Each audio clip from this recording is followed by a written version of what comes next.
Olá, minhas amigas, olá, meus amigos, espero que todos vocês estejam muito bem. Hoje eu estou aqui para conversar com vocês sobre uma leizinha que saiu aí no final de agosto de 2021, pode soltar, Diego, que é a lei número 14.195 de 2021, e que não era para mexer no processo civil, mas acabou por alterar também o direito processual civil. Então, para que todos nós tenhamos aí uma atualização a respeito do que mudou, eu venho hoje conversar com vocês a respeito dos aspectos processuais dessa lei 14.195 de 2021.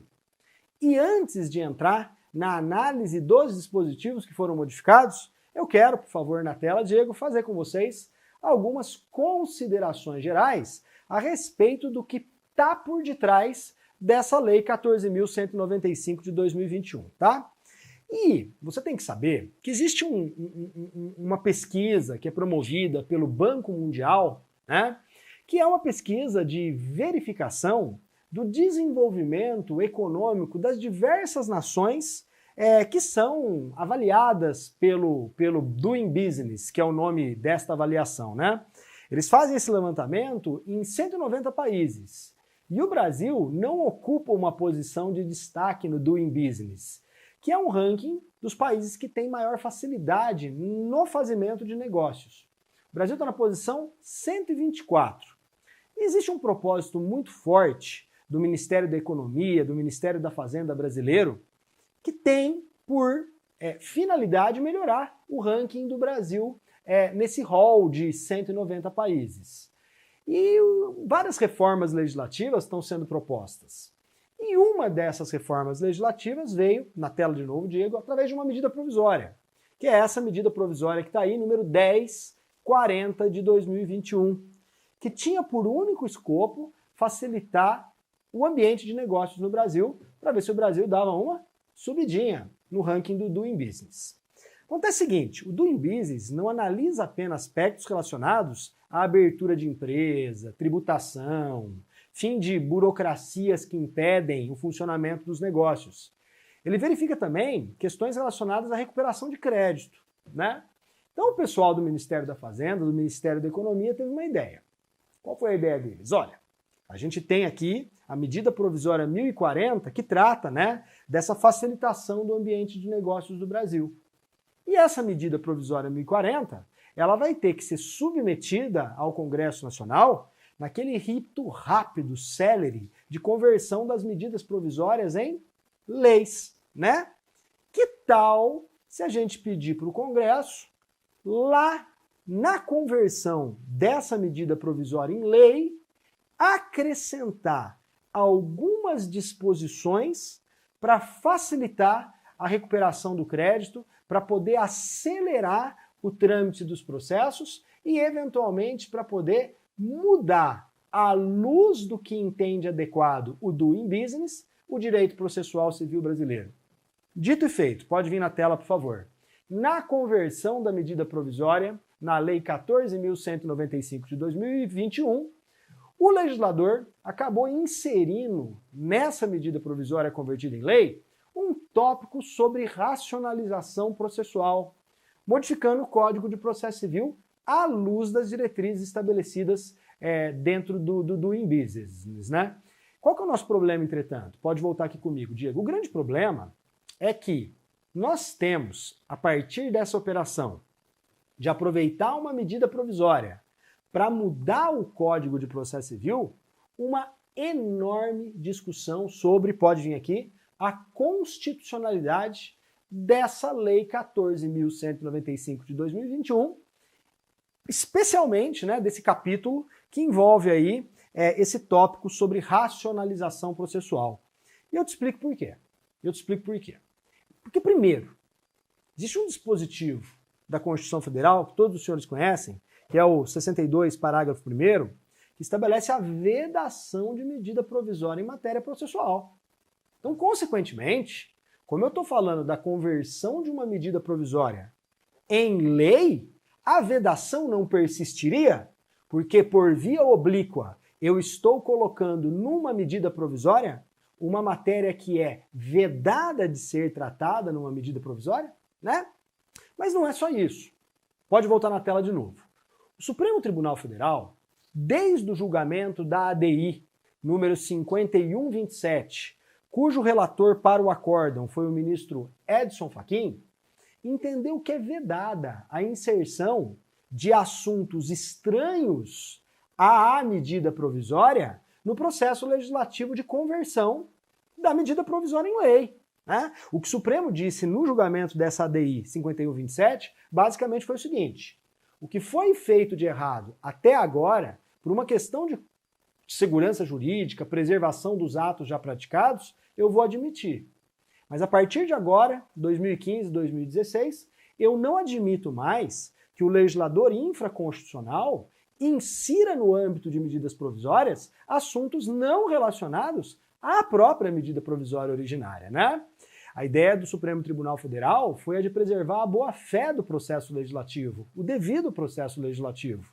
Considerando, meus caros, que o processo legislativo de conversão da medida provisória em lei é um processo muito menos burocrático, muito mais rápido, muito menos garantista do que um processo legislativo regular, onde eu tenho a apresentação de um projeto de lei que passe pelas duas casas do Congresso Nacional e etc. Né? Então o Supremo Tribunal Federal fechou a porta para esse tipo de iniciativa, que foi exatamente o que foi feito aqui. Né? Eu sei que tem gente que está dizendo o seguinte, mas veja, falar sobre racionalização, né, do direito processual civil numa lei que facilita o ambiente dos negócios não é algo estranho a ela, com o que eu dou parcialmente o braço a torcer. Mas eu pondero para aqueles que falam, não é bem assim, o Supremo nunca vedou isso de modo expresso, o seguinte: a gente tem aqui algo que surgiu do nada, né? Algo que a comunidade jurídica não esperava. E algo que, com todas as vênias a quem pensa o contrário, me parece que ofende sim os ditames do artigo 62, parágrafo 1º da Constituição Federal e também aquilo que restou decidido pelo Supremo Tribunal Federal na ADI 5127. Por isso, Diego dá mais uma piscadinha na tela, o Instituto Brasileiro de Direito Processual, que é o órgão que congrega aí a grande parte dos processualistas brasileiros e do qual eu tenho muito orgulho de fazer parte, emitiu uma dura nota contra a edição dessa norma, falando exatamente disso tudo que eu estou falando para vocês, né? Do absurdo que é tratar num projeto de conversão de lei de uma medida provisória de um assunto completamente estranho, principalmente para mudar um código que saiu faz menos de 5 anos, né? O IBDP, inclusive, fala de maneira muito clara nessa nota que ele vai tomar as medidas cabíveis para, em controle concentrado de constitucionalidade, provocar o Supremo Tribunal Federal a restabelecer a legalidade e a constitucionalidade do processo legislativo, afirmando a inconstitucionalidade, pelo menos, dos artigos que alteram o CPC. O IBDP vai até mais além. O IBDP ele vai conclamar todos os operadores do direito do Brasil a provocarem o reconhecimento incidental, através de controle difuso da constitucionalidade de todos esses dispositivos. De modo que o que nós temos que esperar são as cenas dos próximos capítulos para saber se, seja na via concentrada, seja na via difusa, nós teremos o judiciário brasileiro encampando a tese do IBDP, que é a tese com a qual eu concordo, de inconstitucionalidade dessa normativa no que tange ao Código de Processo Civil. Seja como for, até que venha a declaração de inconstitucionalidade, a lei presume-se constitucional. E como ela já entrou em vigor, os operadores do direito, o judiciário, o Ministério Público, a advocacia privada, a advocacia pública, estão tendo que se atualizar para não deixar passar batido nada do novo regramento. Então, por esse motivo, nós vamos, a partir desse instante, abstrair, desconsiderar essa discussão sobre a inconstitucionalidade da Lei número 14.195 de 2021, para começar a analisar quais são os focos, os 3 grandes institutos, Diego pode colocar aqui na tela, por favor, que foram alterados por esta lei 14.195. E os 3 grandes institutos que foram alterados, né, os 3 temas que foram tratados nessa lei, primeiro foi o tema da citação. Nós temos aí a previsão de dispositivos alterados nos artigos 77, 231, 238, 246 e 247 do Código de Processo Civil, portanto são 5 dispositivos. Depois nós temos a alteração de um dispositivo que trata da exibição como meio de prova, ok? E por fim, nós temos a alteração da disciplina da prescrição intercorrente, lá do artigo 921. Portanto, são esses 3 temas que foram alterados pela Lei 14.195 de 2021. E a partir de agora nós vamos tratar deles. Primeiro nós vamos falar de citação, que é um tema mais longo, né? Eu tenho 5 slides para te mostrar das modificações sobre citação. Depois eu tenho com você as alterações da exibição como meio de prova, apenas um slide. E para encerrar também, eu tenho um último slide para falar com vocês sobre a questão relacionada à prescrição intercorrente, tá bom? Então, sem maiores delongas, vamos dar início ao trato das modificações sobre citação. E eu quero fazer uma abertura, antes de te mostrar o primeiro slide. A alteração que está sendo proposta é uma alteração que tem por objetivo contornar, né, um dispositivo do CPC de 2015 que não pegou, né? E não pegou mesmo. Qual que é esse dispositivo do CPC de 2015 que não pegou e que agora o legislador pretende aí retomar a sua eficácia, a sua aplicabilidade? É o disposto no artigo 1051 e no artigo 246, parágrafo 1º do Código de Processo Civil, na sua redação originária. Porque o 246, parágrafo 1º do CPC, após dizer que um dos meios de citação deveria ser a citação por meio eletrônico, né, ele estabelecia no parágrafo 1º, com exceção das microempresas e das empresas de pequeno porte, as empresas públicas e privadas são obrigadas a manter cadastro no sistema de processo em autos eletrônicos para o efeito de recebimento de citações e intimações, as quais serão efetuadas preferencialmente por esse meio. A ideia, portanto, era que, para facilitar a comunicação de atos processuais, principalmente a citação, as empresas públicas e privadas, excetuadas microempresas e empresas de pequeno porte, cadastrassem os seus e-mails junto ao Poder Judiciário, para que doravante as citações fossem feitas através de e-mail, né? E para poder executar o 246, parágrafo 1º, o artigo 1051, lá nos atos finais e das disposições transitórias do CPC, dizia: as empresas públicas e privadas devem cumprir o disposto no 246, parágrafo 1º, isto é, o cadastramento perante os órgãos do Poder Judiciário do e-mail, para poder receber as comunicações, as citações, no prazo de 30 dias a contar da inscrição do ato constitutivo da pessoa jurídica perante o juízo onde tenham sede ou filial, né? Essa é a regra do artigo 1051 do Código de Processo Civil. O que aconteceu, entretanto? Ninguém cadastrou. E nem o próprio Poder Judiciário disponibilizou meios para que as partes fizessem o cadastramento. Pelo contrário, muitos tribunais, e no Brasil nós temos só no âmbito da Justiça Estadual 27 tribunais de justiça, mais 5 tribunais regionais federais, mais STJ, mais STF, mais TST, mais TSE, enfim. Nós temos muitos tribunais. E os próprios tribunais, alguns deles, avisavam para as partes: não venham cadastrar aqui. Por quê? Porque, primeiro, não existe uma lei específica que regulamenta como será feito esse cadastramento. E segundo, porque o CNJ não me deu uma diretriz. Afinal, as pessoas jurídicas precisam cadastrar em todos os tribunais do Brasil? Ou elas cadastram apenas no tribunal da sede delas? E se eventualmente ela for processada em outro estado? Como é que vai ser feita a citação por e-mail se ela só cadastrou no tribunal da sede dela? Então, quer dizer, não deu certo. Ninguém cumpriu, né? Então, acho que a abertura da minha fala sobre esse primeiro tópico, que é o da citação, é para te alertar que a modificação que vai ser proposta e que foi implementada, na verdade não é mais uma proposta, é no sentido de fazer com que essa regra da citação eletrônica, né, da citação por e-mail, vamos chamar assim de maneira mais fácil, ela pegue. Tá bom? E por isso, aí sim a gente já vai para o primeiro slide, vem na tela, Diego, houve alteração de 2 dispositivos do Código de Processo Civil, né? O primeiro é o artigo 246.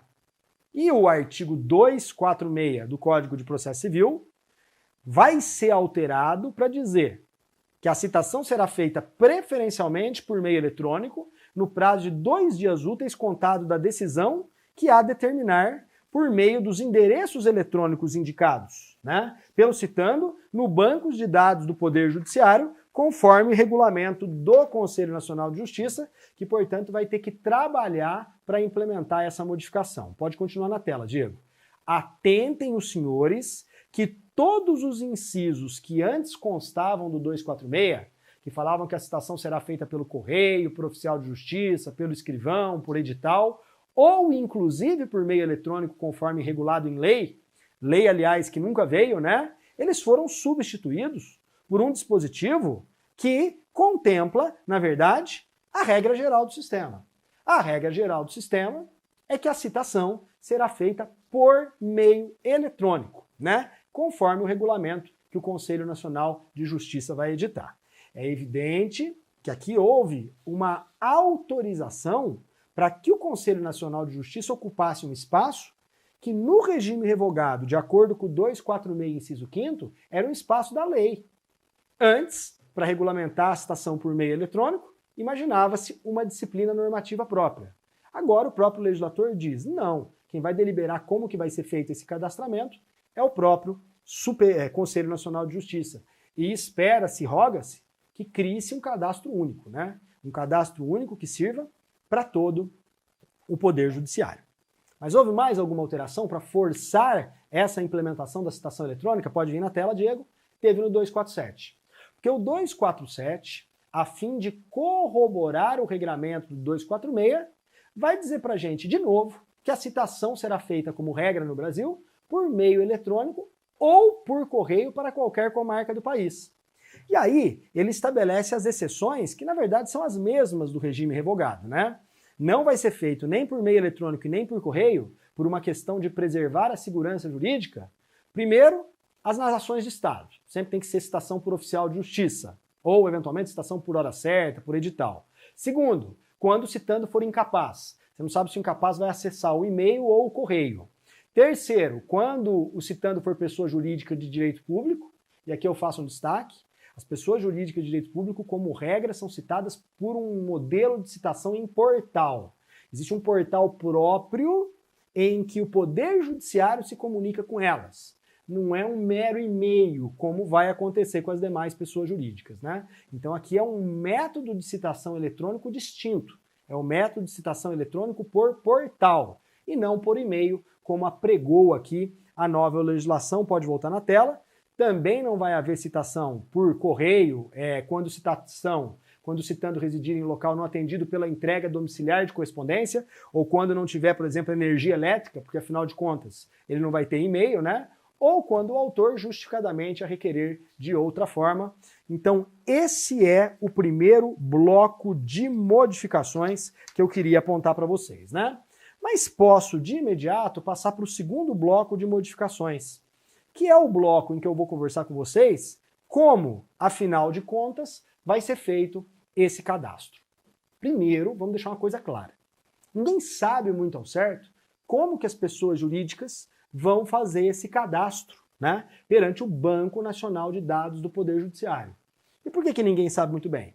Porque conforme a gente já viu, Diego, pode voltar na tela aqui um minutinho, eu vou voltar, conforme a gente viu no 246 caput, lá no finalzinho, conforme o regulamento do Conselho Nacional de Justiça. Então, na verdade, eu tenho que esperar o regulamento do Conselho Nacional de Justiça para saber como que as pessoas farão esse cadastramento. Mas o artigo 246, ele sofreu alterações e acréscimos para já dar umas pistas, para poder já apontar para o Conselho Nacional de Justiça qual a direção que deve ser seguida. E aí você pode vir na tela, por favor, comigo, porque você vai ver que o parágrafo primeiro vai falar para a gente. As empresas públicas e privadas são obrigadas a manter cadastro nos sistemas de processo em autos eletrônicos para efeito de recebimento de citações e intimações, a quais serão efetuadas preferencialmente por esse meio. Todo mundo vai ter que fazer o cadastro, seja empresa pública ou seja empresa privada. Aí você vai dizer assim, mas para um pouquinho. Quando você leu há pouco tempo atrás, no começo da exposição, o 1051 do CPC, eu lembro, e quando você leu também o 246, parágrafo 1º do CPC, né, na versão, digamos, originária, você deixou muito claro que esse regramento não se aplicava para as microempresas e empresas de pequeno porte. Porque as microempresas e as empresas de pequeno porte, elas não precisariam ser citadas por e-mail. Elas poderiam ou teriam que ser citadas pelos outros meios. Carta, oficial de justiça, né? Nisso mudou alguma coisa? Mudou. E aí o Diego volta na tela para você verificar que, de um lado onde está a redação originária, você vai ver que tem lá no parágrafo 1º, com exceção das microempresas e das empresas de pequeno porte, tirando a microempresa e a empresa de pequeno porte da regra da citação eletrônica. Acontece que agora, graças aos parágrafos 5º e 6º do 246, que foram inseridos, as empresas de pequeno porte e as microempresas foram botadas para dentro da parada. O regramento vigente a partir da Lei 14.195 de 2021, à luz de tudo que a gente já viu, à luz da alteração, né, das redações dos artigos 246, 247, é no sentido de que seja empresa pública, seja empresa privada, incluindo sociedades que são de pequeno porte ou microempresas, também serão citadas pelo meio eletrônico, por e-mail, conforme o regulamento que o CNJ vai expedir. A dúvida é, mas o regramento é o mesmo? Todas essas pessoas jurídicas terão que fazer o cadastro perante o Banco Nacional de Dados do Poder Judiciário para receber essa citação? E aí que tem um diferencial que você vai vir na tela para a gente ler junto os parágrafos 5º e 6º. Os novos parágrafos 5º e 6º. Porque se você ler esses dispositivos, vocês vão ver que eles falam. Parágrafo 5º. As microempresas e empresas de pequeno porte somente se sujeitam ao disposto no parágrafo 1º deste artigo quando não possuírem endereço eletrônico cadastrado no Sistema Integrado da Rede Nacional para a Simplificação de Registro e Legalização de Empresas e Negócios, que a gente abrevia e chama de REDESIM, né? As pessoas que são microempresas e empresas de pequeno porte, de ordinário, quando vão abrir os seus negócios, são obrigadas a cadastrar nessa REDESIM, que é essa Rede Nacional para a Simplificação do Registro e da Legalização das Empresas, eles têm que cadastrar lá um método eletrônico de comunicação, um e-mail, né? E por que eles cadastram? Porque é uma forma, eventualmente, dos órgãos tributários, dos órgãos comerciais, se comunicarem com eles, né? O que o parágrafo 6º do dispositivo vai dizer? Pode vir na tela, Diego. Ele vai dizer o seguinte: para os fins do parágrafo 5º deste artigo, deverá haver compartilhamento do cadastro com o órgão do Poder Judiciário, incluído o endereço eletrônico constante do Sistema Integrado do REDESIM, nos termos da legislação aplicável ao sigilo fiscal e ao tratamento de dados pessoais. Qual a interpretação que eu faço desse 246, parágrafos 5º, parágrafo 6º, à luz de tudo que eu expus até agora? Eu interpreto da seguinte maneira. Pessoas jurídicas que não são microempresas e empresas de pequeno porte, todas, públicas ou privadas, vão ter que fazer o cadastro perante o Poder Judiciário nos termos do regulamento que vai vir do Conselho Nacional de Justiça, e esse cadastro deve valer para o Brasil inteiro. Agora, microempresa e empresa de pequeno porte. Microempresa e empresa de pequeno porte, você tem que fazer a seguinte indagação. Quando elas fizeram, ou se fizeram, a inscrição na REDESIM, lá elas comunicaram o e-mail? Lá elas comunicaram o dado de contato delas? Comunicaram? Então o Poder Judiciário, com base no parágrafo 6º, vai receber esses dados e vai inseri-los no Cadastro Nacional de Informações, no Cadastro Nacional para a Citação Eletrônica. E a partir daí todo mundo vai ser citado pelo e-mail, tá? Agora, tem um monte de empresa que não está na REDESIM, ou que quando fez o cadastramento não comunicou o endereço eletrônico. Porque não tem. Sim, tem gente que não tem e-mail. Nesse caso, as empresas de pequeno porte e as microempresas terão que cumprir o mesmo comando do 246, parágrafo 1º.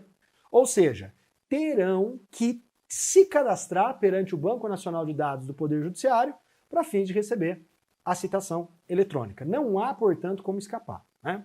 Ou se cadastra, como todas as empresas, públicas e privadas, ou os dados que estão na REDESIM serão compartilhados com o Poder Judiciário, que a partir dali farão as citações eletrônicas. Não tem como fugir desse modelo que é o modelo proposto para a facilitação dos negócios no Brasil, né? Aí vem a grande pergunta que muitos de vocês já devem estar se fazendo.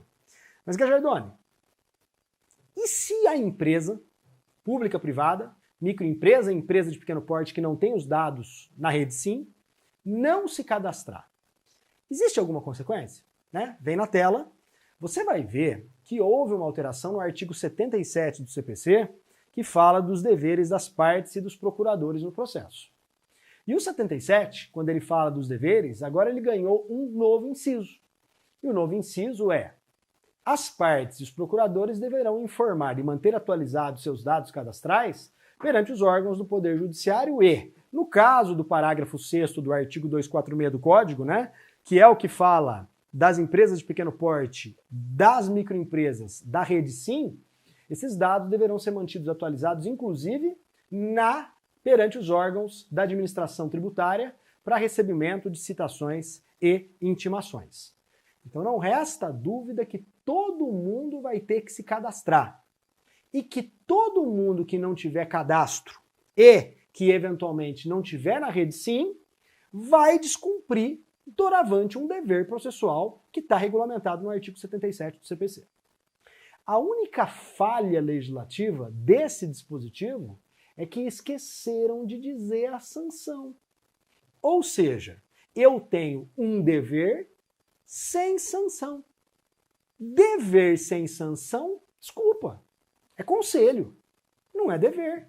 Porque o dever tem que estar acompanhado de um preceito normativo punitivo pelo não cumprimento do dever, como acontece com praticamente todos os deveres legais, inclusive com os deveres processuais. Aliás, basta você ler o 77 inteiro do CPC, que fala dos atos atentatórios à dignidade da justiça, para constatar, meus caros, que nestes deveres todos têm sanção. Né? Tem sanção para o atentado, tem a sanção para a violação do dever de probidade processual, que está lá no artigo 81, que fala da litigância de má-fé. Mas esse dever que está aqui não tem castigo, não tem consequência do não cadastramento. E aí, pessoal, existem 3 formas de tentar resolver esse problema. Quer dizer, 3 formas de tentar encontrar uma forma de compelir a parte a cumprir a regra do cadastramento, o dever do 77. Quando eu digo parte, eu digo pessoas jurídicas, né? Não pessoas físicas, porque pessoas físicas não vai aplicar esse modelo. Então, primeira possibilidade é falar que a sanção vem por regulamento do CNJ. O 246 Caput não falou que é nos termos do regulamento do CNJ? Então o CNJ vai estabelecer a sanção para quem não se cadastrar, para as pessoas jurídicas que não se cadastrarem ou não tiverem seus dados na rede SIM. Não concordo com essa visão. O CNJ não pode estabelecer sanção processual. Não é órgão punitivo de particulares, ele é punitivo de juízes nos aspectos correicionais. Então eu não concordo com essa avaliação. Segunda possibilidade é aplicar a regra do novo, a gente já vai estudar, 246, parágrafo 1º-C do CPC. 246, parágrafo 1º-C, que estabelece uma multa de 5% do valor da causa, né, do valor da demanda, para eventual réu que não efetuar o cadastramento. Pessoa jurídica, né, empresa pública, empresa privada, que não efetuar o cadastramento ou não manter os dados atualizados na rede SIM, no caso da microempresa e empresa de pequeno porte. Com todas as vezes, também não concordo com essa solução. Se você ler o artigo 246, parágrafo 1º-C, você vai ver que a multa ali é para não confirmação do recebimento da citação eletrônica. Não é uma multa para não cadastramento no Banco Nacional de Dados do Poder Judiciário. Então me parece que por uma questão de tipicidade, nós temos um problema aqui, que é o problema de não poder aplicar uma multa que não foi feita para essa situação específica. Não dá para interpretar extensivamente norma punitiva, né? Então não concordo com essa solução também.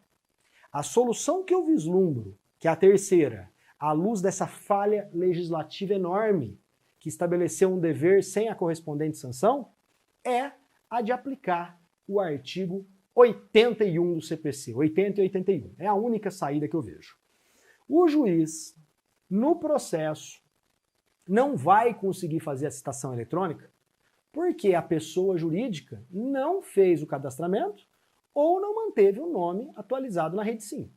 Então o que o juiz vai ter que fazer? Vai ter que fazer os outros meios de citação. Carta, oficial de justiça, mandado, que é a mesma coisa que oficial de justiça, enfim, não vai conseguir fazer esse mecanismo célere e rápido que é o mecanismo da citação eletrônica. Então o que o juiz vai fazer? O juiz vai, considerando o descumprimento do dever do 77 do CPC, o juiz vai aplicar litigância de má-fé. Vai aplicar o artigo 80 e 81 do CPC, sob o fundamento de que aquele não cadastramento gera um expediente protelatório, um retardamento indevido do trâmite processual. E aí ele vai aplicar a multa que está prevista no artigo 81 do Código de Processo Civil, que é uma multa que vai de 1 a 10% do valor da causa, sem prejuízo da fixação de indenização em favor da parte que eventualmente se sentiu prejudicada por não conseguir a citação, tá bom? Então, com todas as vênias de quem pensa o contrário, me parece que das 3 posições que eu falei, esperar o CNJ definir a sanção, aplicar por analogia o 246, parágrafo 1º-C, e aplicar o 81 do CPC, me parece que a única saída é aplicar o 81 do CPC contra a pessoa jurídica que não cumpriu o dever do 77, inciso 7º do Código de Processo Civil. É óbvio que eu lamento o fato do legislador já não ter previsto a sanção, porque acabaria com qualquer dúvida a respeito do tema, né? Mas é o que nós conseguimos fazer a fim de dar alguma efetividade à regra do 77, inciso 7º do Código de Processo Civil. Fechado? Então, com essas considerações, eu acabo essas discussões sobre o cadastramento apenas fazendo um último alerta. Quem cadastra é o suposto réu. Quem cadastra é quem vai ser réu nos processos. As pessoas jurídicas todas, de empresa de pequeno porte, pessoa jurídica que não é microempresa ou empresa de pequeno porte, enfim, todas as pessoas jurídicas, públicas e privadas, em algum momento na vida podem sofrer um processo, né? Então elas têm que estar prontas para receber a citação. E o sistema estabeleceu que essa prontidão para receber a citação é o cadastramento através dos meios eletrônicos. Fechado? Show! Agora você vai dizer, então me explica agora como é que funciona a citação eletrônica em si. Na tela existe também disciplina para explicar como é que funciona a citação eletrônica em si. Essa disciplina está toda desenhada no artigo 246 e novos parágrafos do CPC. Pode voltar lá, Diego. Você vai ver que a gente colocou vários parágrafos alfanuméricos no Código de Processo Civil, né? Você tem parágrafos alfanuméricos, parágrafo 1º-A, parágrafo 1º-B, parágrafo 1º-C e ainda inseriram um parágrafo 4º para complementar toda a disciplina a respeito do tema. E a coisa funciona da seguinte maneira, pode acompanhar a leitura aqui comigo. O juiz deu o cítice, ordenou a citação. Essa citação vai ter que ser realizada por meio eletrônico, que é esse e-mail que nós estamos supondo, para as pessoas jurídicas em até 2 dias contados da decisão. Prazo impróprio, se não cumprir, não vai ter consequência nenhuma para o processo.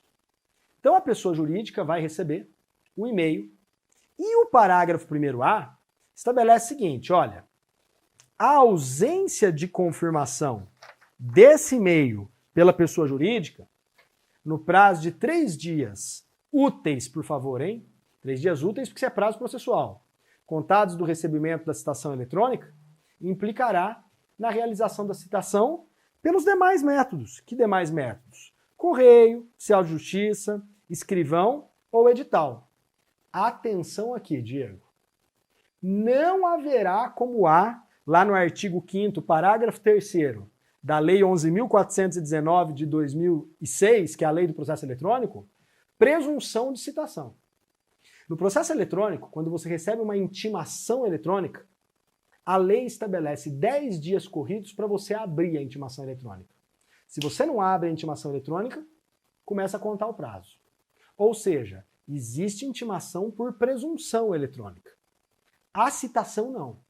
A citação eletrônica não acontece por presunção, porque o parágrafo 1º-A do 246 do CPC, no nova redação dada pela Lei 14.195, na verdade, inserida pela Lei 14.195 de 2021, vai estabelecer que se em 3 dias do recebimento a parte citanda, a pessoa jurídica que se cadastrou ou está na rede SIM, não confirmar o recebimento, o juiz vai mandar fazer a citação pelos demais meios.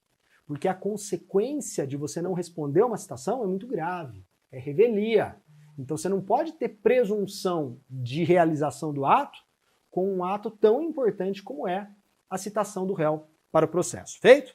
Porque aí você vai dizer assim, mas ninguém vai confirmar, né? Ninguém vai confirmar, por quê? Porque não quer a citação eletrônica, quer que o processo demore, principalmente se for réu, né? Quer que o processo tenha todo aquele trâmite burocrático. Então ninguém vai confirmar, certo? Errado, vem na tela comigo. O parágrafo 1º-B vai dizer o seguinte, como o indivíduo não confirmou o recebimento da citação, ele vai ser citado por carta, por oficial, por escrivão, quando comparecer na secretaria ou por edital. Ele vai ter que contestar. A primeira oportunidade que ele vai ter de falar nos autos, muito provavelmente, é a contestação. Nessa oportunidade, ele vai ter que apresentar uma justificativa do porquê ele não confirmou o recebimento da citação. Tem justificativa? Tem. Ele vai falar, olha, a empresa está fechada. A empresa está quebrada praticamente, então ninguém fica lá. Esse e-mail está inoperante. Né? Ou o lugar que eu hoje tenho a sede da empresa, ou que eu resido, ele não é atendido por energia elétrica, então não tem como acessar o meio eletrônico. Ou a pessoa que era responsável por acessar esse e-mail não trabalha mais na empresa. E, portanto, o e-mail era inacessível, ninguém mais tem a senha dele. Você percebeu? O juiz vai avaliar. E o juiz vai avaliar. Né? O juiz vai avaliar se essa desculpa que não tem mais ninguém da empresa que acessa o e-mail é uma desculpa justa ou injusta. Principalmente considerando que o 77, inciso 7º, fala que é dever manter atualizado, ativo o dado cadastral, né? E o juiz, então, pode entender que tudo bem, você não fez aqui de má fé, né? Mas o juiz pode entender que a desculpa não é válida. E aí vem, Diego, na tela, você lê comigo o parágrafo 1º-C.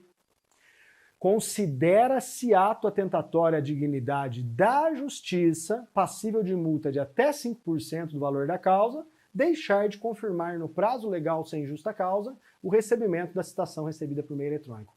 Uma belíssima de uma multa na lomba de quem? Tendo o dever de manter o meio de citação eletrônica disponível, não confirma o recebimento. Isso vai gerar todo um tramitar da máquina judiciária que não teria se ele tivesse confirmado o recebimento. Né? Que vai ter que fazer citação por carta, por oficial de justiça, por edital, etc, etc. Então a pessoa, não sendo aceita a justificativa dela para não confirmar o recebimento, ela toma uma multa de 5%, que é algo considerável. Você vai perguntar para mim assim, mas essa multa vai para quem? Olha, essa multa, eu tenho a mesma impressão que o Edilson Vitorelli tem. O Edilson Vitorelli também acabou gravando um vídeo a respeito dessas alterações. Eu concordo com a avaliação dele, essa multa vai pro Estado. E por que ela vai pro Estado? Porque é uma multa que está prevista dentro do modelo do 77, que fala dos atos atentatórios à dignidade da justiça. Como a ofensa é ao próprio Estado juiz e não ao adverso, essa multa não vai para a parte, como é o caso da litigância de má-fé. Essa multa vai para o Estado juiz, que vai utilizar esses valores para melhor equipar o próprio sistema de justiça, tá bom? O juiz pode aplicar logo no momento que recusar a justificativa, pode esperar até a sentença para dar lá na sentença a multa, vai depender do caso. Se der numa decisão interlocutória, vai caber agravo de instrumento em virtude do rol, né, de taxatividade mitigada que foi estabelecido pelo STJ, salvo se ficar comprovado que não há prejuízo para a parte que sofreu a multa imediato. Por quê? Porque o juiz não determinou o imediato pagamento da multa, ele determinou que o pagamento da multa será feito só após o trânsito em julgado. Então, nesse caso, dá para esperar o julgamento do processo, então a parte alega isso em apelação. Né? A recorribilidade da multa vai depender muito do caso, se há agravo, se há apelação. Mas é evidente que vai caber recurso da decisão do juiz que aplica a multa e que essa multa vai ser destinada ao Estado. Fechado? Para finalizar esse slide e a gente ir para o último slide da citação na tela, Diego, eu quero mostrar um último parágrafo. Notem que houve a inserção também de um parágrafo 4º no artigo 246, para dizer que as citações por correio eletrônico serão acompanhadas das orientações para a realização de confirmação de recebimento e de código identificador que permita a identificação na página eletrônica do órgão judicial citante. Esse parágrafo 4º tem uma dupla finalidade. Primeiro, num mundo repleto de fake news, de phishing, de spam, né? Você tem que ter um elemento que permita a parte ter segurança de que aquilo é uma citação de verdade e não um golpe. Que clique aqui, contaminou seu computador, seu celular, de um monte de malwares e outros tipos de programas que são programas que acabam causando prejuízo através do roubo de dados, né? Então aqui tem que ter dados para a pessoa poder acessar o site do tribunal, o site do processo eletrônico e lá, eventualmente, confirmar que recebeu a citação, cumprindo o comando do parágrafo 1º-A, que é o de confirmação no prazo de 3 dias. Então, esse é o primeiro objetivo. E segundo, esse parágrafo 4º também tem por objetivo fazer com que a parte possa entender qual é o procedimento que ela tem que adotar para poder confirmar o recebimento da citação. Você tem que lembrar, gente, que não é todo mundo. Aliás, a minoria das pessoas no país tem facilidade com esses instrumentos de informática. É óbvio que com o passar do tempo isso vai mudando. Mas você tem que fazer literalmente um beabá para que quem não seja letrado consiga responder ao comando de confirmar o recebimento da citação nos termos do parágrafo 1º-A do artigo 246. Então, esse artigo 246, parágrafo 4º, que o Diego pisca de novo para você dar uma olhada, ele é um dispositivo extremamente importante e, por isso, você tem que estar muito atento a ele, tá bem? Para a gente finalizar a citação, uma última observação, que é a mais problemática de todos. O código alterou na tela o 231 para inserir um novo inciso. O 231 é o que fala do termo inicial da contagem do prazo para a prática do ato determinado à parte. 231 vai falar lá, salvo disposição em sentido diverso, considera-se o dia do começo do prazo, a data da juntada aos autos do AR quando a citação e intimação for pelo correio, a data da juntada aos autos do mandado cumprido quando a citação e a intimação for por oficial de justiça. E ele vai embora, né? E agora, por conta dessa regra da citação eletrônica, ele inseriu o inciso 9º, que você está vendo aqui na redação, após a Lei 14.195 de 2021, para dizer o 5º dia útil seguinte à confirmação, na forma prevista, né, na mensagem de citação, que nos termos lá do parágrafo 4º do 246 vai dar todas as orientações do recebimento da citação realizada por meio eletrônico. Tá? Então a ideia do legislador foi qual? O indivíduo recebeu uma citação por e-mail. Recebeu uma citação por e-mail. Quando ele recebe uma citação por e-mail, ele vai fazer o quê? A confirmação no prazo de 3 dias, conforme as orientações previstas no próprio e-mail. A pessoa jurídica recebeu a citação. Vai lá, confirma. Quando ela confirmar, o prazo para ela praticar o ato, que pode ser uma contestação, pode ser o comparecimento ao fórum, pode ser qualquer tipo de providência que foi determinada no ato de citação, né? O prazo para ela praticar o ato ordenado, geralmente é contestar, ele não conta do recebimento. Deram na tela, Diego, uma lambuja de 5 dias úteis para a parte ter o início da contagem do prazo. Então, exemplificativamente, você recebeu o e-mail na quinta-feira, beleza? No própria quinta-feira, você fez o quê? Confirmou o recebimento da citação, você pessoa jurídica. Beleza, confirmou. O prazo de 15 dias para contestar. Você começa a contar já na sexta-feira? Não. Não começa. Você confirmou na quinta? Então você vai contar 5 dias úteis. Sexta, não conta sábado, não conta domingo, segunda, terça, quarta. Na quinta-feira, que é o 5º dia útil seguinte à confirmação na forma prevista na mensagem de citação, começa a contar o seu prazo para poder praticar o ato. Tá bom? Então, assim, muito simples, deram esses 5 dias, que não precisava ter dado, não tem lógica nenhuma isso, para compensar, digamos assim, a demora que antes existia na juntada aos autos do AR ou do mandado de citação, nos casos de citação por mandado ou por carta, tá? Mas não precisava, não tem lógica nenhuma. Se a ideia era acelerar o trâmite processual, tinha que ser, confirmou, começou a contar o prazo. Mas enfim, paciência, foi uma opção política. Aonde, entretanto, que está o problema desse dispositivo? Pode voltar na tela, Diego. É que eles inseriram esse inciso 9º, mas não mexeram lá no inciso 5º. Olha o inciso 5º do 231 que continua em vigor. Salvo disposição em contrário, considera-se o dia do começo do prazo, inciso 5º. O dia útil seguinte à consulta ao teor da citação ou à intimação ou ao término do prazo para consulta, quando a citação ou a intimação for eletrônica. Eu tô no código hoje com dois dispositivos para falar a mesma coisa. Será que eles falam a mesma coisa? Porque numa leitura inicial, você vê como a lei foi mal feita, você vai ver que o inciso 5º, que é a herança da redação originária do CPC de 2015, diz que o prazo para contestar quando tiver citação eletrônica é da data da consulta do teor da citação, que é quando você confirma o recebimento da citação, ou do término do prazo de 10 dias que está lá na lei do processo eletrônico, que a gente já viu que não vai aplicar aqui, porque o parágrafo 3º fala o quê? O parágrafo 3º fala que tem que confirmar, se não confirmar vai fazer a citação pelos meios tradicionais. Só que agora tem um inciso 9º que fala que quando houver citação eletrônica, né,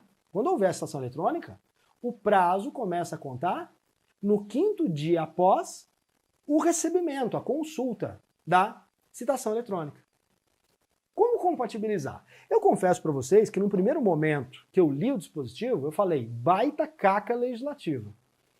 Inseriram o inciso novo e esqueceram de revogar a parte do inciso 5º que fala da citação. Essa foi a minha impressão. Só que depois eu li um texto bem curtinho de um colega meu magistrado do Rio de Janeiro, que é o Bruno Bodart, que também é processualista. E o Bruno faz uma consideração que permite tentar, se é que é possível, uma compatibilização entre o inciso 5º e o inciso 11. Tá? O que o Bruno propõe? O Bruno propõe o seguinte, ó, quando eu falo em citação eletrônica, essa expressão não é uma expressão unívoca. Por quê? Porque existem dois modelos de citação eletrônica.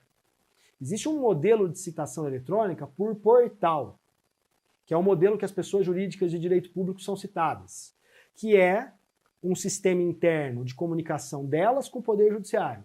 Então, por exemplo, o Tribunal de Justiça de São Paulo tem um método próprio de comunicação com a Fazenda do Estado de São Paulo. Provavelmente, a Justiça Federal tem um método de comunicação próprio com a AGU, né? Com a Advocacia Geral da União, com a Procuradoria da Fazenda Nacional.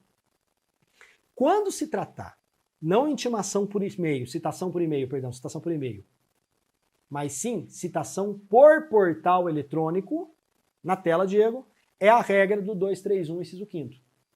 Então, o prazo conta da data da consulta da citação, ou se não consultar em 10 dias, o prazo começa a partir dali. Portanto, há, na pessoa jurídica de direito público, na citação eletrônica por portal, a presunção de citação pela não consulta, aplicando o regramento do 5º parágrafo 2º e 3º e artigo 6º, 5º parágrafo 2º e 3º e artigo 6º da Lei 11.419 de 2006, que é a lei do processo eletrônico. Agora, se a citação for por meio eletrônico via e-mail, que é da pessoa jurídica de direito privado em especial, que é da pessoa jurídica empresa pública, empresa, sociedade de economia mista, empresas públicas que são regidas pelo direito privado, empresas de pequeno porte, microempresas, todas vão ter que ser citadas eletronicamente por e-mail, né? Nesse caso,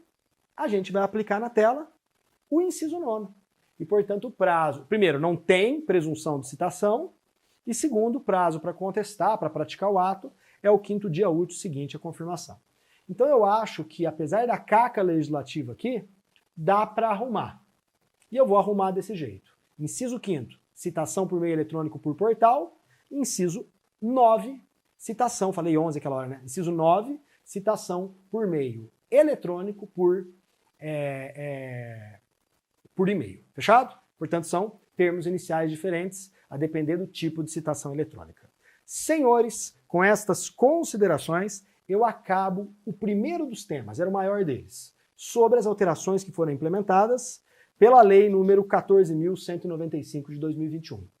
E posso, a partir de agora, analisar a segunda grande modificação, vem na tela, Diego, por favor, que é muito curtinha, que é o tema da exibição de documento à luz das modificações que foram feitas no artigo 397 do Código de Processo Civil. Você tem que entender o seguinte, sempre foi da essência do direito brasileiro, e inclusive com ratificação jurisprudencial, que quando uma pessoa pedisse a exibição de um documento ou de uma coisa para o requerido ou para terceiro, a fim de fazer prova no processo, ele deveria indicar com o maior número de dados e precisão a coisa ou o documento que pretendia ver exibido, né? Então, exemplificativamente, eu entro com um pedido de exibição antecedente ou incidental contra o banco e digo: banco, exiba o contrato de financiamento que firmamos no mês de março de 2015 em que você me cedeu um crédito de 50 mil reais. Para que o banco possa verificar e encontrar o documento que ele precisa exibir. A parte entra com pedido de exibição contra o terceiro dizendo: exiba o veículo tal, marca tal, placa tal, chassi tal, que estava em seu poder no período tal, a fim de fazer prova no processo tal. E com isso, você vai permitir que a parte saiba exatamente aquilo que ela pretende exibir, né? Então essa necessidade de especificação de todos os detalhes da coisa e da finalidade da prova é fundamental, primeiro para o requerido saber o que ele tem que exibir. E segundo, pessoal, para o próprio juiz da causa em que se pediu a exibição antecedente ou incidental, avaliar se eventualmente é mesmo dever do requerido estar em poder da coisa. Se é mesmo dever do requerido exibir o documento ou coisa, né? Acontece o seguinte, isso estava começando a gerar um estratagema. O que é o estratagema? Às vezes, a parte não conseguia indicar com precisão os detalhes todos do documento ou da coisa que ela pretendia obter a exibição, né? Por quê? Porque ela só conseguia identificar o documento ou a coisa através da categoria, através do gênero, né? Os contratos celebrados no período de tanto a tanto, os veículos que estiveram em seu poder no período de tanto a tanto. Então, vem o CPC agora com a alteração, que é uma boa alteração, né, na tela, Diego, e muda a redação do 397. Para falar que no pedido formulado pela parte, deverá sim haver a descrição tão completa da coisa ou do documento, a finalidade da prova e as circunstâncias, né, que se possa afirmar que o documento ou a coisa estejam em poder da parte requerida ou do terceiro. Mas reparem nas partes negritadas que é possível agora a indicação, né, das categorias de documentos ou de coisas buscadas. Ou seja, não podemos dizer que se isentou o dever da parte de dar o maior número de detalhes possível do documento ou da coisa a ser exibida, mas se permitiu que você fizesse a indicação por categorização, evitando que o réu venha com a desculpa: com essa especificação eu não tenho o documento. Mas de repente ele tem o documento. Ele não tem porque o autor não vai exibir, porque o autor não especificou direitinho. Mas com essa especificação um pouco mais genérica, me parece que vai ser possível obrigar o devedor a exibir todos esses documentos. Muito bom a disposição, muito boa a alteração, porque facilita os negócios. Aqui eu tenho que dar o braço a torcer. Esse dispositivo facilita os negócios, porque ele facilita a obtenção da prova em juízo. O que é bom para o sistema, porque amplia o acesso à justiça e amplia a melhor tutela dos próprios direitos, né? Muitas pessoas sucumbem na tutela dos seus direitos porque não tem provas. Agora, com a facilitação na obtenção da prova, a gente tem essa possibilidade bem interessante que foi contemplada pelo CPC com a redação da Lei 14.195 de 2021. Esse foi o meu segundo assunto. E para finalizar, Diego, na tela, a gente vai para o último dispositivo que foi alterado pela Lei 14.195 de 2021, que é o dispositivo relacionado à prescrição intercorrente com previsão no 921 do Código de Processo Civil, tá? Eu já vou analisar o 921 e os parágrafos que foram acrescentados, mas eu quero fazer duas observações preliminares que se interligam sobre prescrição intercorrente. A primeira é que no processo de execução eu tenho dois tipos de prescrição. Dois tipos de prescrição. Eu tenho a prescrição comum, que é a prescrição da pretensão executiva, e que tem previsão na súmula 150 do STF para o processo de conhecimento. A súmula 150 do STF diz que a execução prescreve no mesmo prazo da ação. Então, se eu tenho um título executivo em matéria de responsabilidade civil, 3 anos, transitou em julgado, eu tenho 3 anos para executar. Se é direito obrigacional sem prazo prescricional específico, são 10 anos para entrar com a ação, transitou em julgado, o credor tem 10 anos para fazer, para dar início ao processo de execução, tá bom? Se for título extrajudicial, segue a regra do título extrajudicial. Cheque, 6 meses. Então eu tenho 6 meses para entrar com a execução do cheque. 5 anos da duplicata, da promissória, 3, 5.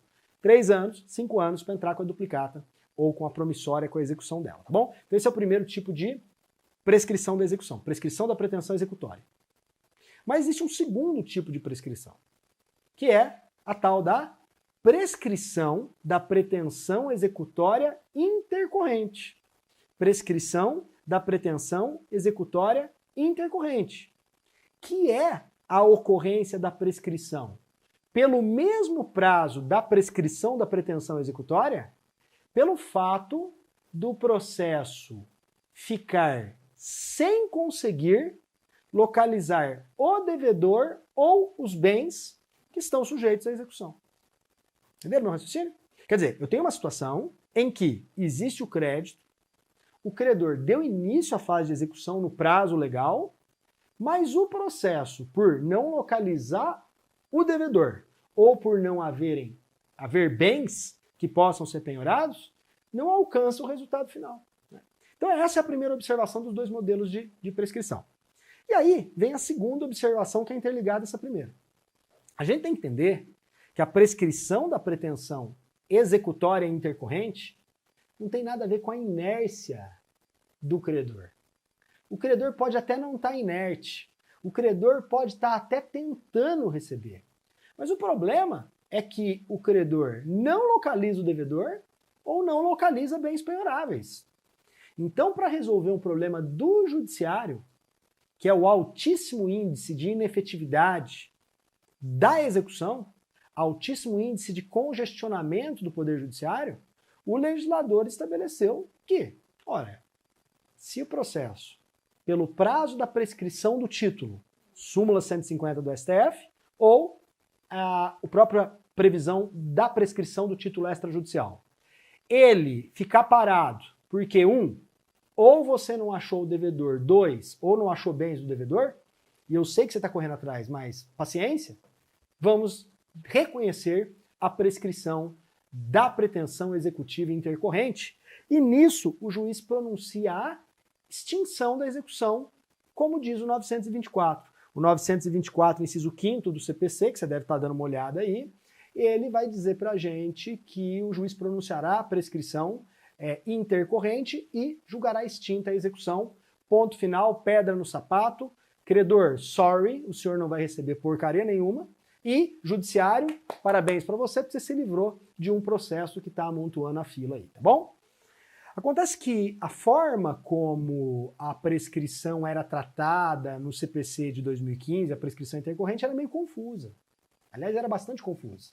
O que levou, inclusive, o Superior Tribunal de Justiça, isso vale anotar, a, num precedente em repetitivo, anota, é o recurso especial 1.340.553, de novo, recurso especial 1.340.553, salvo melhor juízo, da relatoria do ministro Mauro Campos Belmarques, a estabelecer algumas premissas de funcionamento da prescrição intercorrente para a execução fiscal. Né? Se for um julgamento da primeira sessão, que cuida de direito público no STJ, então eles estabeleceram o funcionamento da prescrição intercorrente para a execução fiscal, jurisprudencialmente. Eu tenho a impressão de que o legislador está fazendo agora é pegar o que ficou decidido nesse precedente do Superior Tribunal de Justiça e incorporando ele ao texto normativo, para que ele valha também para as execuções civis, que são as execuções que não são regidas pela Lei 6.830 de 80, tá bom? É sobre isso que a gente vai falar. E vamos falar inicialmente na tela, observando o 921, Diego, na nova redação. Antigamente dizia-se que a execução seria suspensa, e a gente vai ver que teria início o prazo de prescrição intercorrente, quando o executado não possuísse bens penhoráveis. O 921, inciso 3º, agora vem na linha do precedente que eu citei, dizer que não é bem isso. Na verdade, a execução será suspensa quando, primeiro, o devedor não for localizado. E segundo, quando não localizar também bens penhoráveis.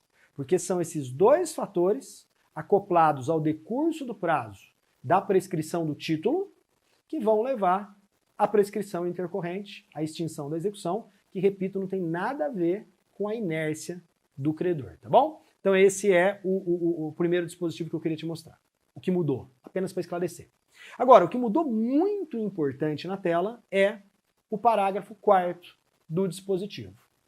Na redação originária, o parágrafo 4º dizia que, decorrido o prazo de que trata o parágrafo 1º, sem manifestação do exequente, começa a correr o prazo da prescrição intercorrente.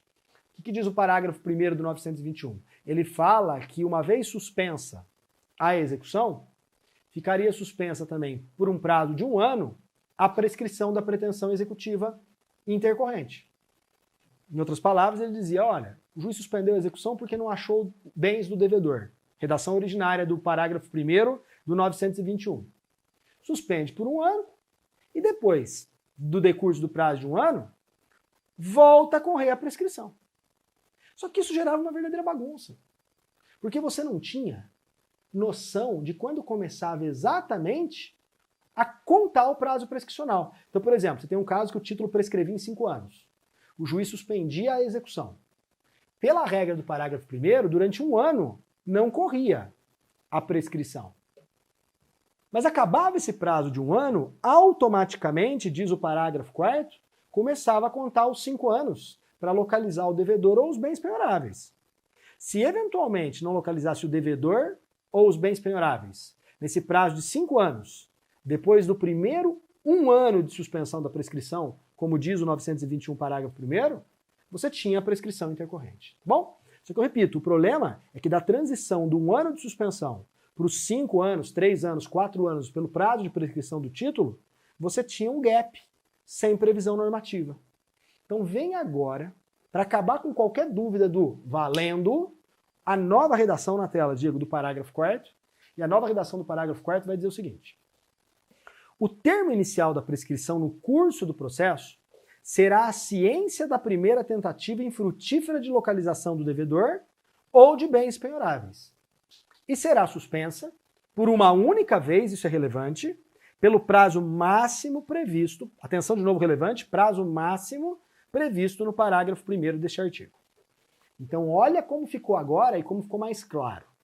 Eles inverteram a ordem da coisa. Eles primeiro definiram o termo inicial da prescrição intercorrente e depois estabeleceram o prazo de suspensão por 1 ano, esse bônus que deram para falar que o cara tem um pouquinho mais de prazo do que teria na execução da pretensão executiva comum, né? Então, vamos imaginar a seguinte situação. Para entender o parágrafo 4º. O indivíduo entrou com a execução e não encontrou o devedor ou bens penhoráveis. Quando o indivíduo não encontrou bens penhoráveis ou o devedor, o juiz, atenção que é o mais relevante do parágrafo 4º, o juiz terá que cientificar, dar uma decisão, dar um despacho dizendo: tendo-se em vista que não houve localização do devedor ou não houve localização de bens, suspendo o curso desse processo nos termos do 921, inciso 3º do Código de Processo Civil. Nesse instante, é o termo inicial do quê? Atenção! Do 1 ano de lambuja que eu vou te dar. Do 1 ano da suspensão da prescrição. Durante esse 1 ano, no prazo máximo de um ano, essa prescrição não corre. Acabou o ano, a partir exatamente do fim do prazo de um ano, começa a contar o 3, o 4, o 5, 10 anos, que é o prazo de prescrição de título.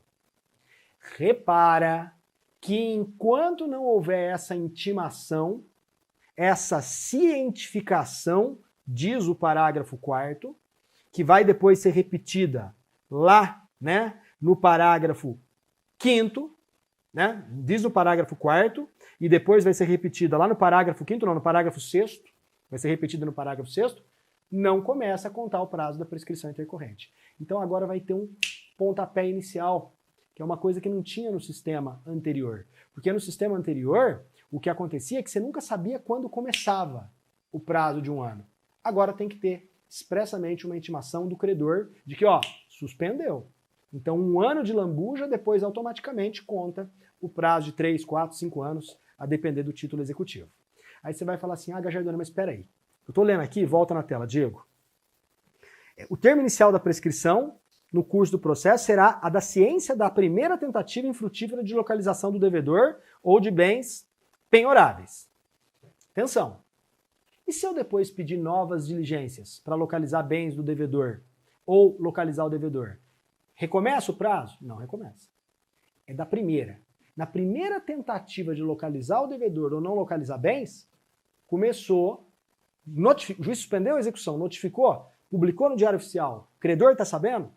Então, a partir desse instante, começou o prazo da prescrição intercorrente. Primeiro um ano de lambuja, depois o prazo do título. Feito? Nesse meio tempo, o credor correu atrás do devedor, tentou localizá-lo, tentou fazer penhora online, tentou localizar bens penhoráveis, não encontrou nada. Não é a cada vez que ele tenta que começa de novo o prazo de prescrição. Por quê? De novo, na tela, Diego. O termo inicial da prescrição no curso do processo será a ciência da primeira tentativa infrutífera de localização do devedor ou de bens penhoráveis, né? E depois ele fala, e será suspensa por uma única vez. O que significa dizer que não é cada tentativa uma prescrição. A suspensão do prazo por um ano só acontece na primeira tentativa e, portanto, a partir dali um ano mais o prazo de prescrição do título. Você vai dizer assim, ah, Gajardoni, mas e se eventualmente eu achar bens penhoráveis no segundo mês do prazo? Eu fiz o pedido de penhora, o juiz não achou nada. Procurei o devedor, o juiz não achou nada. Então o juiz dá a decisão. Suspendo a execução nos termos do 921, ficando cientificado o credor. Começou o prazo de prescrição intercorrente. Um ano de lambuja mais o prazo do título. No terceiro mês, ou no segundo ano, ou no quarto ano, não interessa. Né? Eu localizei os bens do devedor. Quando eu localizo os bens do devedor, se eu localizei no terceiro mês, não significa depois que se esse bem do devedor não puder ser penhorado, não significa depois que se o leilão que eu fiz da casa do devedor foi anulado, que eu posso falar que ainda eu tenho 9 meses, 8 meses de lambuja. Entendeu? Não posso. Porque, de novo na tela, Diego, ela será suspensa a prescrição por uma única vez e pelo prazo máximo previsto no parágrafo 1º deste artigo. Né? Então, em apertado resumo, o negócio é o seguinte, melhorou. Viu, Diego? Melhorou. Parágrafo 4º é melhor. Ficou claro, primeiro, que o termo inicial do prazo de prescrição intercorrente é quando o juiz dá a decisão, mandando suspender. Segundo, que tem a lambuja de um ano e depois continua a correr pelo prazo do título. Terceiro, que essa suspensão só acontece uma única vez. Então, se depois procurou bens do devedor e não achou, nunca mais vai ficar parada a prescrição por um ano de lambuja. E quarto, ficou muito claro que se nesse período de um ano forem localizados bens do devedor e depois o credor não conseguir receber o crédito, ele não fica com lambuja, com sobra do prazo que parou de suspender quando ele localizou os bens do devedor. Um abraço, porque só se suspende uma única vez e pelo prazo máximo de 1 ano. Fechado? Na tela. Depois foi acrescentado um parágrafo 4º A. E esse parágrafo 4º A, Ele é só para deixar claro que se eventualmente no curso da suspensão do processo houver a localização do devedor ou a constrição de bens, automaticamente interrompe o prazo de prescrição e começa a contar tudo de novo. Olha lá o parágrafo 4º, Diego, na tela. A efetiva citação e intimação do devedor ou constrição de bens penhoráveis interrompe o prazo de prescrição, que não corre pelo tempo necessário à citação e à intimação do devedor, bem como para as formalidades de constrição patrimonial, se necessária, desde que o credor cumpra os prazos previstos na lei processual. Eu entrei com uma execução contra você. Tudo bem? Entrei com uma execução contra você. Não te achei. Não te achei. O que o juiz faz?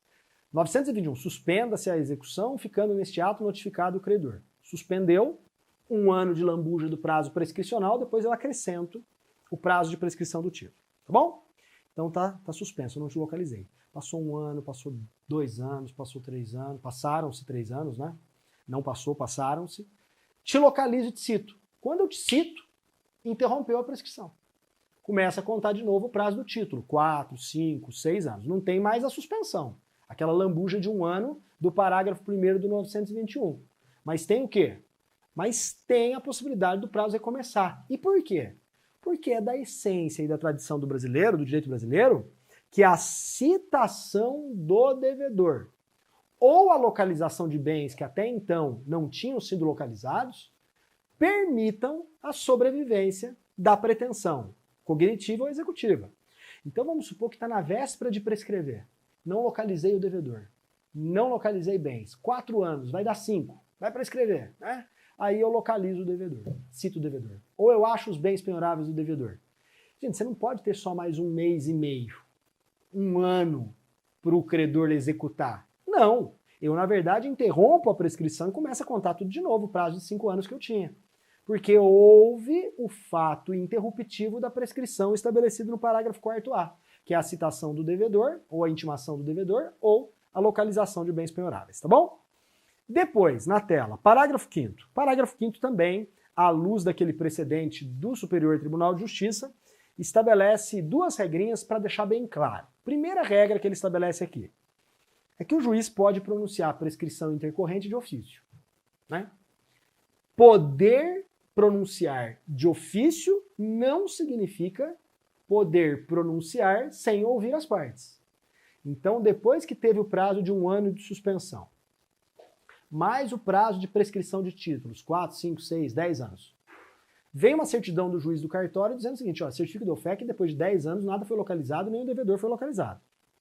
Tecnicamente está prescrito, houve prescrição intercorrente, né? Cumpriram-se todos os requisitos. Só que o código estabelece que o juiz tem que abrir para as partes manifestarem. Ninguém provocou ele a reconhecer a prescrição intercorrente. Mas ele vai dar um despacho assim, olha pessoal, salvo o melhor juízo, houve prescrição intercorrente. Digam, 15 dias. E aí as partes vão se manifestar.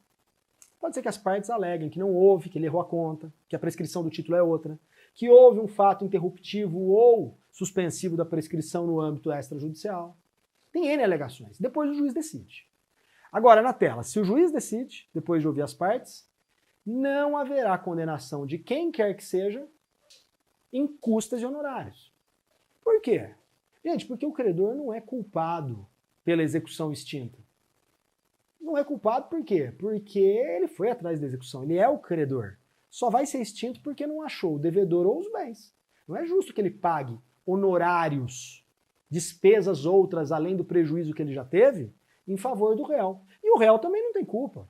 Porque o réu não pagou porque ele não foi localizado ou não tem bens. E quando não tem bens, não tem o que fazer.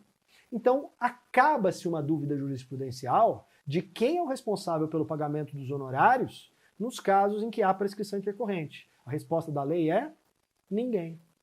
Os advogados vão ter que arcar com esse prejuízo. Fechado?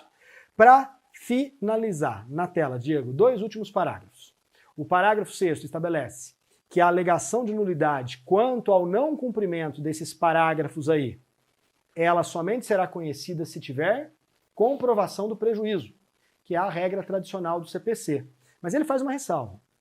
Só não haverá necessidade de comprovação do prejuízo, parágrafo 6º, caso não tenha tido a intimação que fala o parágrafo 4º. Aqui comigo. Lembra que toda hora eu te falei? O termo inicial do prazo da prescrição intercorrente é quando o juiz avisa, cientifica. Ele diz, suspendo a execução nos termos do 921, inciso 3º, por quê? Porque o devedor não foi localizado, porque não achei bens penhoráveis. Por 1 ano, lambuja do parágrafo 1º, suspensão da prescrição. Depois, não te aviso de novo, viu, credor? Começa a correr o prazo de prescrição. Tá bom? Essa intimação é fundamental para que o credor saiba que começou a prescrição intercorrente e saia que nem um louco atrás de bens ou da pessoa do devedor. Se não houver essa intimação do parágrafo 4º a respeito da ordem do juiz de aplicação do 921, inciso 3º, de suspensão da execução e suspensão também do prazo prescricional por esse 1 ano, aí eu presumo que houve prejuízo para o credor no não cumprimento do procedimento legal. Por quê? Porque ele não está sabendo que a prescrição intercorrente está correndo. Então ele não está indo atrás dos bens do devedor, nem da pessoa do devedor, tá bom? E por último, na tela, Diego, o parágrafo 7º fala uma coisa óbvia, mas melhor pecar pelo excesso do que pela ausência. Ele vai dizer pra gente que nós aplicaremos esse mesmo entendimento do 921 para o cumprimento de sentença para execução de título judicial do artigo 523. Essa norma era completamente desnecessária por conta do que diz o 771 do CPC. O 771 manda aplicar as regras da execução de título extrajudicial à execução de título judicial no que for compatível. Então as regras sobre suspensão da execução 921, extinção da execução 924, se aplicam também para suspensão do cumprimento de sentença, se aplicam para suspensão da execução de título extrajudicial. Quer dizer, aplica tudo. Mas, para não ter dúvidas, o código vem no parágrafo 7º e fala que tudo que ele está prevendo aqui para prescrição intercorrente também vai valer para o cumprimento de sentença. Feito? Turma, com essas considerações, depois de mais de 1 hora, né, Diego, de diálogo, a gente conseguiu abordar com vocês todos os temas com alguma profundidade que foram objeto de alteração pela Lei 14.195 de 2021. Espero que tenha sido bom, que tenha sido esclarecedor e fico aí no aguardo do feedback de todos vocês. Grande abraço a todos, felicidades, até mais. Tchau!